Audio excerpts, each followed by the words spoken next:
Hello YouTubers, Alaska Prepper here.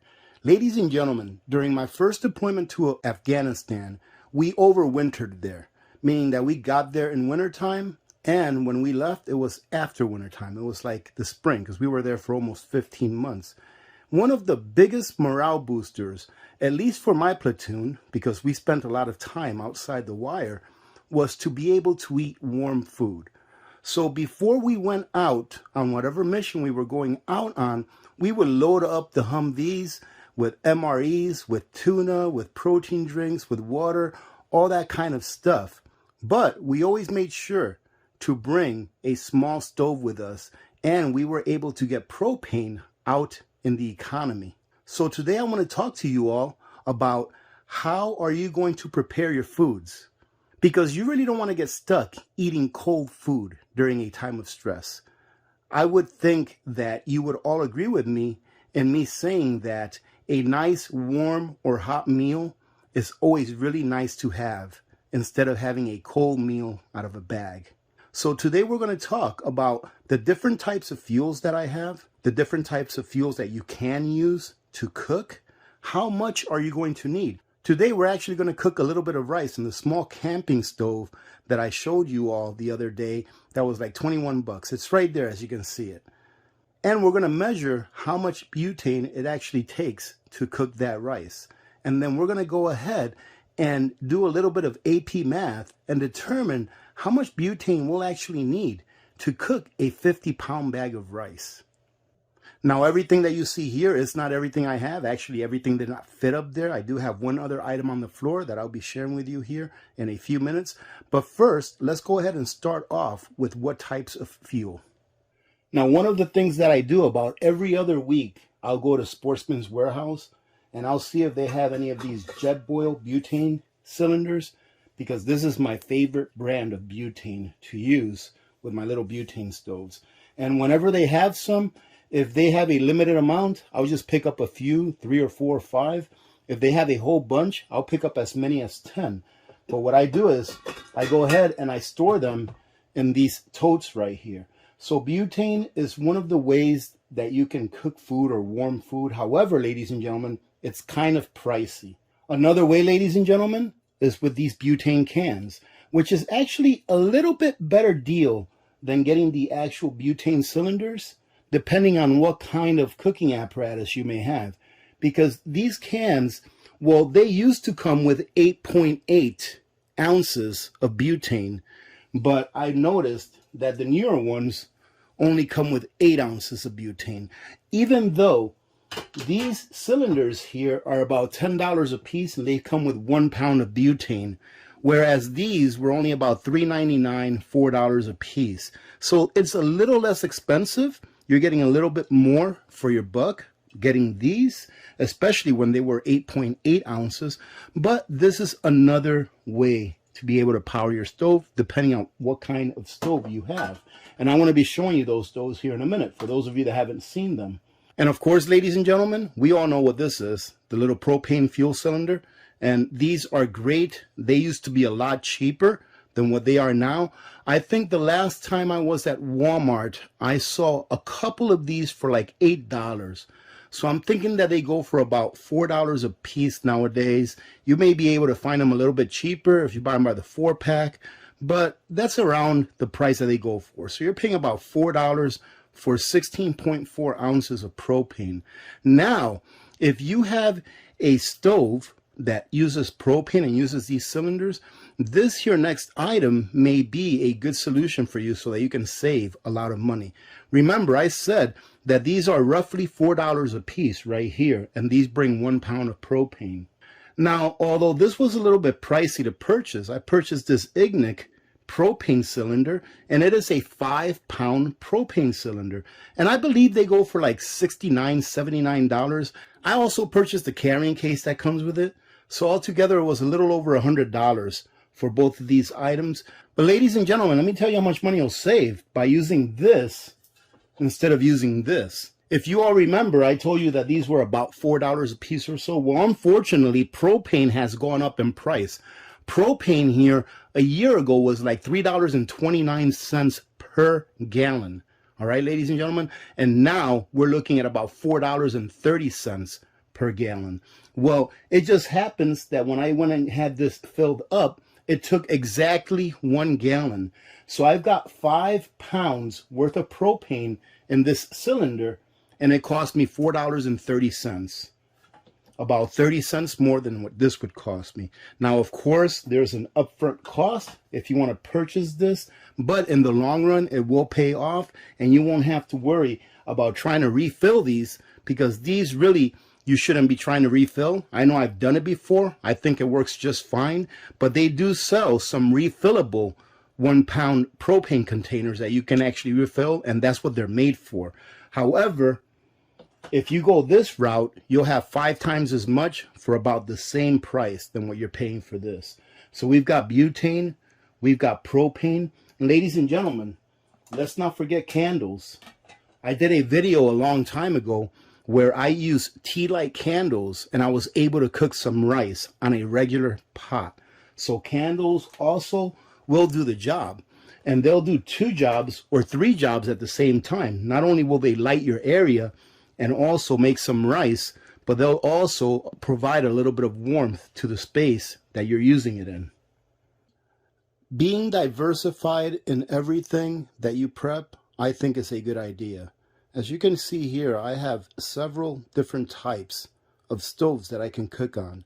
You have your gas one, that is a butane and propane stove. So it's a dual fuel stove. You're able to use regular propane on it, and you can use the butane canisters as well. Not the canisters, but the actual cans as well. This Eco Zoom over here, ladies and gentlemen, if it's not winter time like it is here in Alaska, it's a great little rocket stove to use, and you don't really have to pay for the material that you're using to cook with. All you have to do, obviously, is go ahead and open up your compartment, put your wood in there or twigs that you get, and you'll be able to cook with this outside. However, ladies and gentlemen, I haven't tried this, but I think it would work. I have an alcohol stove here, so let's say that this is the only thing you have, and you have an alcohol stove. I think, and maybe I'll try this, I'll probably try this in the summer to do it outside because it's a lot safer. I do have a fire extinguisher here. Actually, I got more than one, but it's something that I've never done before. But if you fill this up with alcohol and you slide it in here, I'm pretty sure that you would be able to cook indoors using that alcohol. And what the rocket stove would do with your alcohol stove in there is it would make that flame more efficient, because this EcoZoom, it is insulated. It is double walled and it's well insulated. And of course, you've got air inflow from the bottom going up. So it's going to have that flame come up instead of going out sideways. It's something that I'm going to try this summer, but I really do think that it would work pretty well. And I think that it would be a pretty well-controlled fire as well, meaning that you wouldn't have to wait for all of the wood in there to burn out until it's done, that you can just go ahead and close the top of that alcohol stove and the flame will be turned off. And since I've already got this out, ladies and gentlemen, I already told you this is a dual fuel stove. Might as well show you how it works, just in case you didn't see the video where I reviewed this. All it is, ladies and gentlemen, it comes with a hose that is an adapter.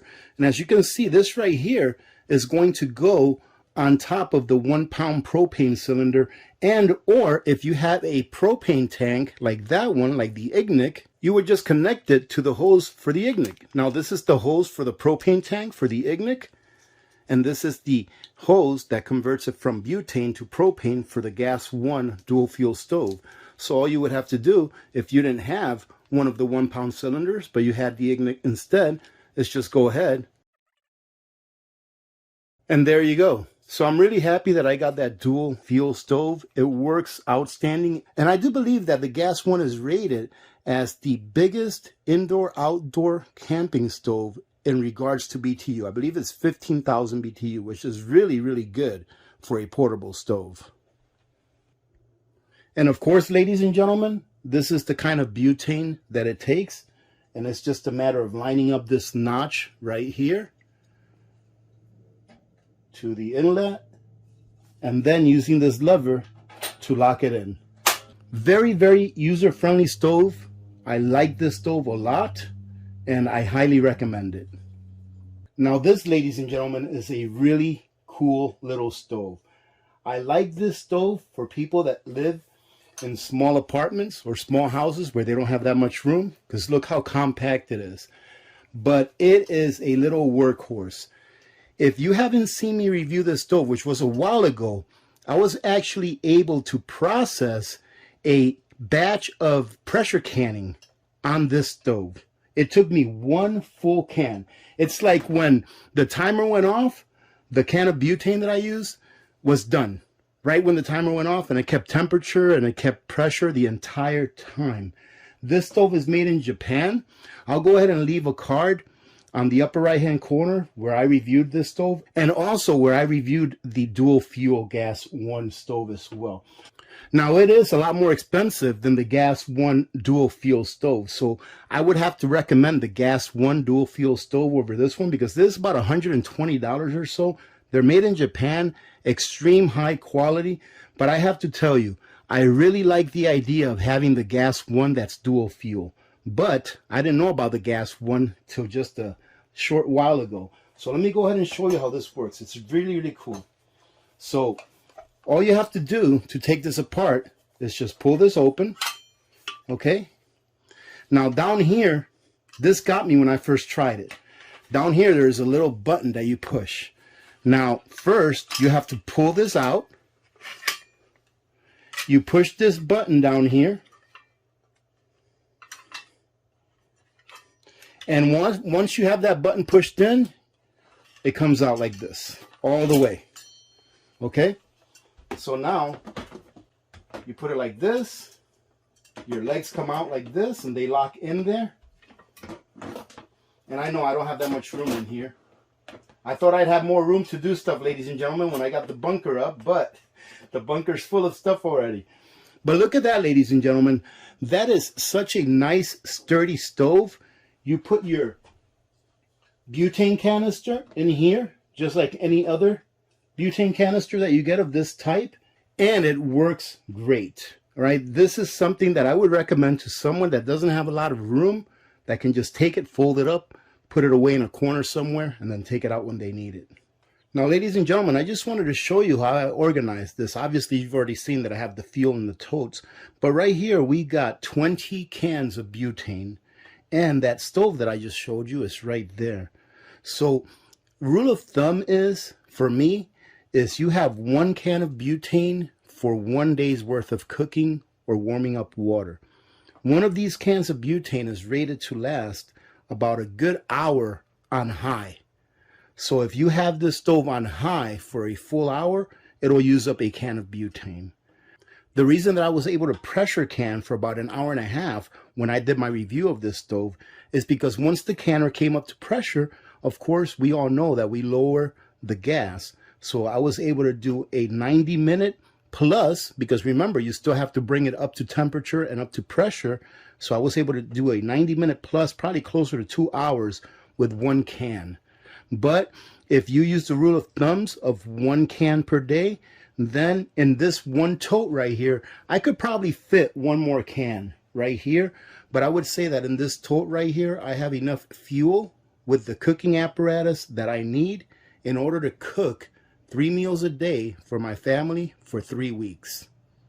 All right, ladies and gentlemen, let's go ahead and cook a little bit of rice. In this bag here, I have a half a cup of rice, and I brought with me a cup of water with a little bit of oil in it. And in the rice, I put a little bit of salt.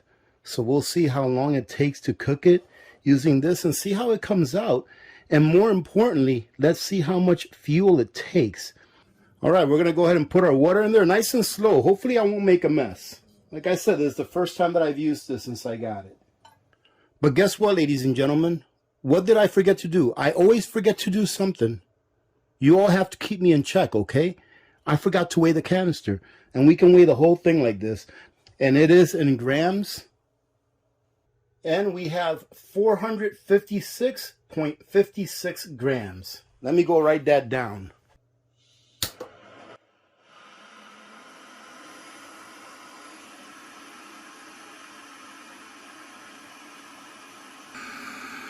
And look at that. That took less than 1 minute for it to come up to a boil. Let me go ahead and lower the heat.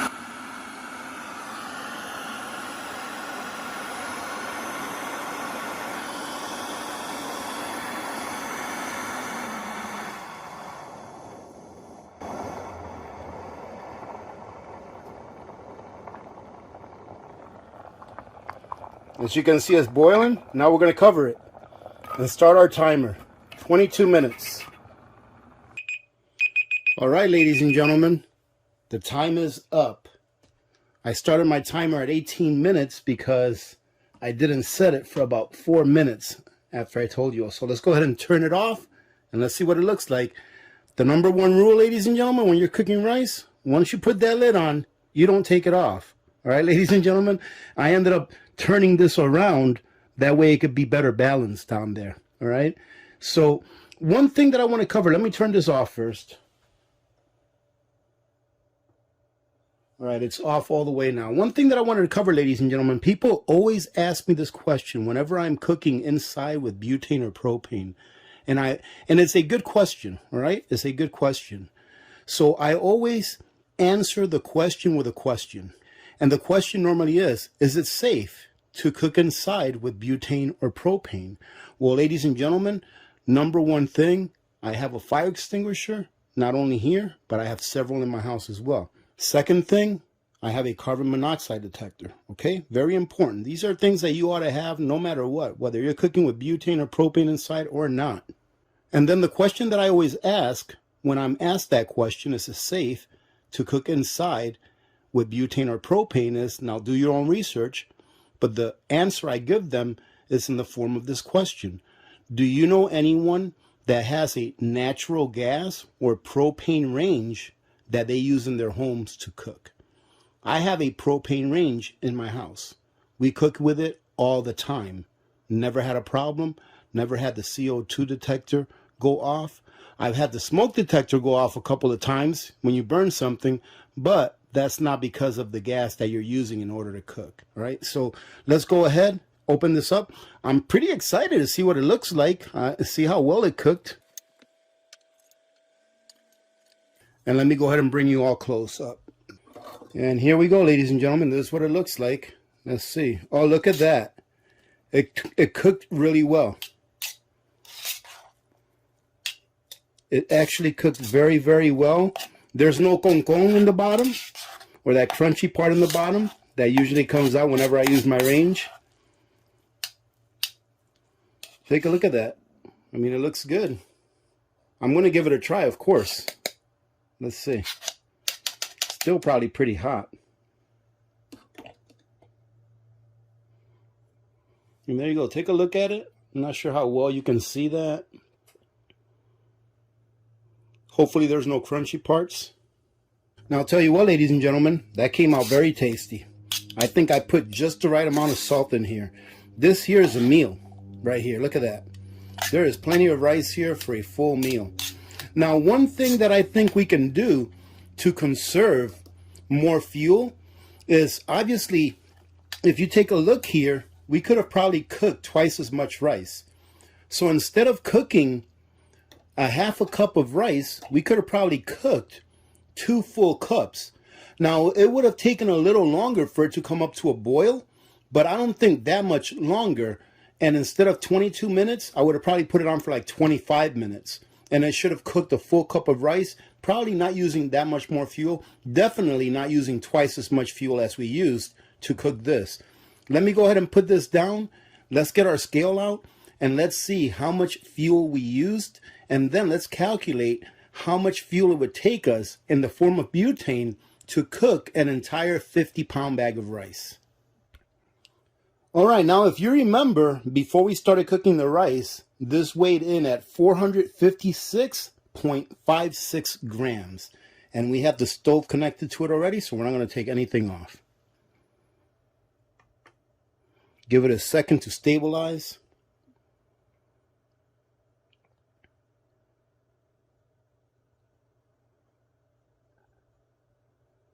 And there you go, ladies and gentlemen, 451.50. That means that It only took us 5.06 grams of butane to cook that much rice. So 5.06 grams. Let's go ahead and do some AP math and see how much we'll need to do a 50-pound bag of rice. All right, ladies and gentlemen, let's do some AP math. So 2 cups of rice equals 1 pound. If we have a 50-pound bag of rice, that equals 200 1/2 cup servings, which is what we cooked up today. One of the butane cylinders that you saw me use is 8.1 ounces, which equals 230 grams of butane. If we take the 230 grams of butane and divide it by the grams of butane that it took for us to cook that 1/2 cup of rice, it comes out to 45.45 times, which means that we can cook that same 1/2 cup of rice with 230 grams of butane 45 roughly and a half times. So let's just call it 45. Since there's 200 1/2 cup servings in a 50-pound bag of rice, we're going to divide that 200 by 45.45, which equals 4.4. So ladies and gentlemen, that means that if we're using butane to cook rice, it would take us 4.4 8.1 ounce cylinders in order to cook 50 pounds of rice. Man, I'll tell you what, I hope you got something out of this, ladies and gentlemen. I had fun doing it. I hope you did as well.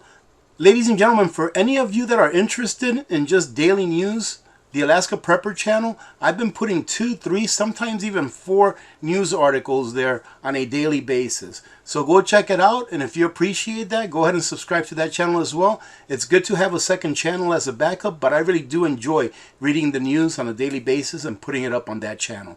Having said that, remember to be good to each other. When good people do good things happen. Remember to reach one, teach one, and repeat. If we all did this, the world would be a better place, and you know that it will be a better place. Many blessings to all of you and your families. I'm Alaska Prepper. I'm out.